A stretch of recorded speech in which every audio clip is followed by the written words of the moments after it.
Hey y'all, how is everyone? Yo with me, Mr. Dex, and welcome to the channel. I thought I'd do something a little bit different today. I've been working on a couple of tutorial videos for aggressive sniping, and what I realized is that improving your gameplay is as much about learning what not to do as it is about learning what to do. So here's a very short list of 5 things that I've noticed that snipers commonly get wrong. Small but very common mistakes, I think, and a couple of things that are probably getting you killed quite a lot of the time without you realizing. So let's jump in with number 5. Scopes with too big of a zoom.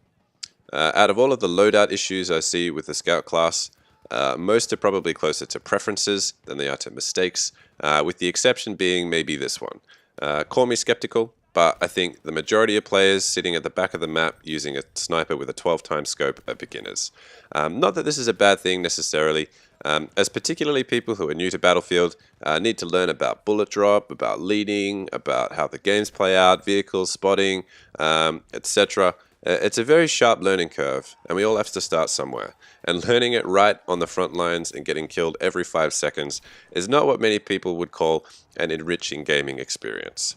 So I do get the tendency for people to do it, but it also sets you up to have issues further down the line, because players seem to pick a zoom level and stick with it most of the time.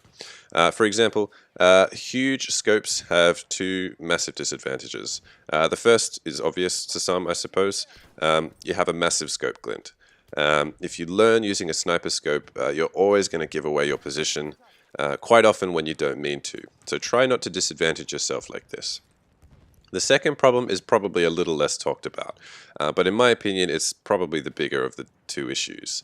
So if you're using a big scope, as soon as you're up against a player in close to medium range, you're absolutely screwed. And it's not because you have a bolt action and they have an SMG.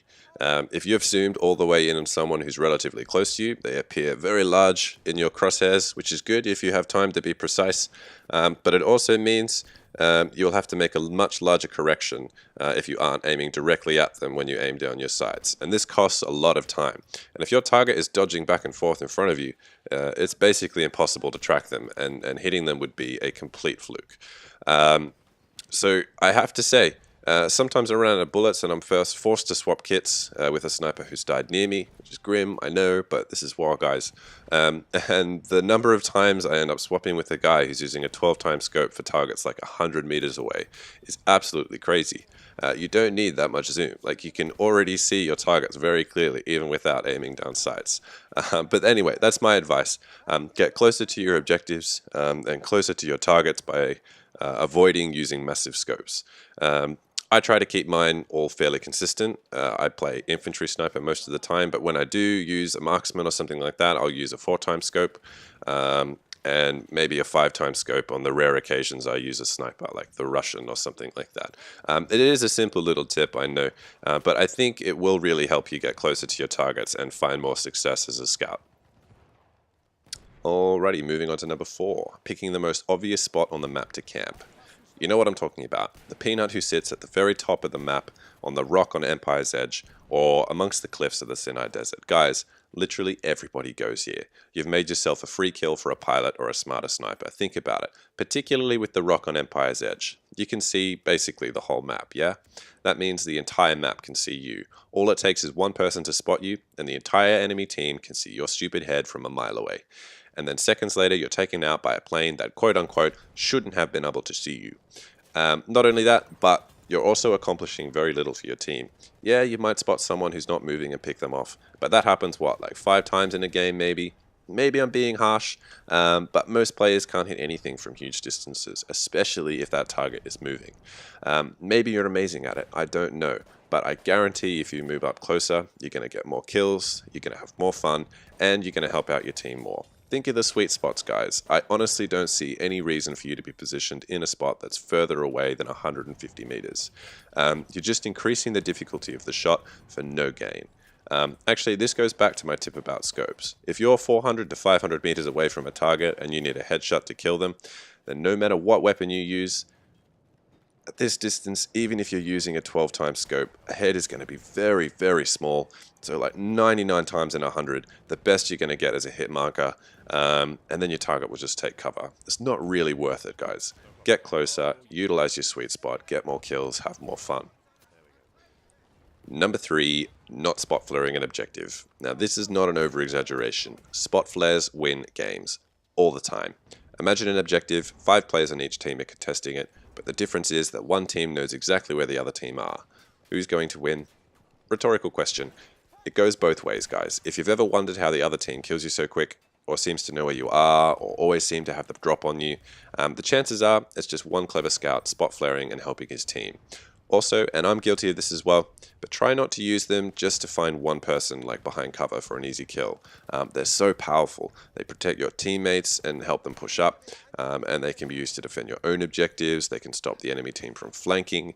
So try not to waste them just to find one person. But of course, when in doubt, it's always better to be safe than sorry. You can always resupply.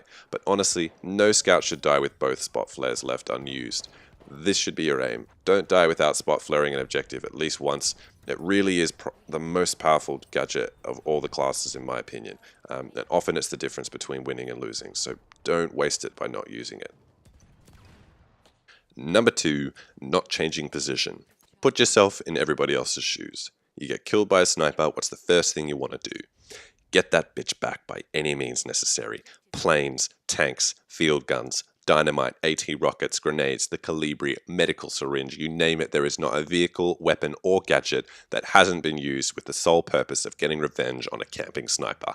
So be aware of that. Scouts aren't winning any awards for popularity. At minimum, after you kill someone, I give you 15 to 30 seconds before the guy you just killed has respawned and is coming for revenge. Now, I won't pretend. Some positions are easier to defend than others. You may be good enough to survive for some time, but make no mistake, that guy will get you. It may take him 10 attempts, but he will find you, he will kill you, and he will teabag you. So don't give him the satisfaction. Kill him, move, and then kill him again when he comes looking for you. Nothing worse than getting killed by a sniper, taking a huge flank to get him back, only to find the little turd has moved, and he gets you again a split second later. And, for that matter, nothing better than outplaying a player who thinks they have the drop on you. So try not to stay in one location for too long. Pick a spot, get a kill or two, move somewhere else. Doesn't have to be far away. Could literally be a different room of the house. Get another kill or two, then go back if you fancy. Much better to do that than to sit and wait for an army of guys who know exactly where you are to throw infinity grenades at you. And number 1, standing still or lying down. This is the biggest offense, in my opinion. It's also probably the most common. I mean, to be honest, I'm beginning to see a little less of it, which I suppose is a good sign, but it still happens way too often. It also is, I think, the reason snipers tend to kill a lot of other snipers. You spend a lot of time standing still, trying to kill other players who are also standing still. So to the people using marksman and sniper scopes, don't search for your targets down a lens. Because not only are you going to be showing the entire map a big old scope glint, but it also means you're stationary while you search. And what's another way of describing a stationary, very visible player? A dead one. Infantry snipers tend to be a little less guilty of this, but will still stand still for like 5 to 10 seconds while they look for targets or fire consecutive shots. So scope players, look for targets without aiming down a sights and move around. And if you do find a target or you want a closer look at something, look down your sights for like a second or so at most, fire off a shot if you like, and then move on. Likewise for infantry players, and where possible, move around between shots as well. You'll be much harder to hit. Avoid lying down for any length of time, also for the exact same reason. If you're spotted while you're lying down, you're toast. Of course, there are times when lying down and reducing your visibility are going to help. So this is not a concrete rule, so just think about what you're doing a little bit. Ask yourself, do I need to be standing still or lying prone right now? And if the answer is no, get moving. This is particularly important for console players, I think, mostly because of the aim assist. A stationary target is so much easier to hit for people using the aim assist. Like, it's crazy. Literally, I'll stop for half a second to aim at something. Bam! Martini to the face. The more you stand still, the more vulnerable you are. If you're comfortable as well, moving around between shots is a great little tactic to stay alive longer. Even if the guy shooting at you misses like 2 bullets, because of it, that might buy you enough time to get a second shot off and beat him. So think about that as well. The faster and sharper these movements are, the better. And there you have it, guys, my top 5 mistakes for snipers. Let me know in the comments what you guys think the biggest mistakes scouts make. I guarantee there'll be something I haven't thought of. Or maybe you agree with my points, but not in that order. Let us know. By the way, I'm really enjoying a few of the discussions we've been having in the comments. I really like to see your different perspectives, and I'm always happy to answer your questions. But anyway, enough of that. I really hope you liked the video, guys. Don't forget to throw us a like or subscribe if you did. Appreciate the support. As always, thanks for watching. Till next time, take care.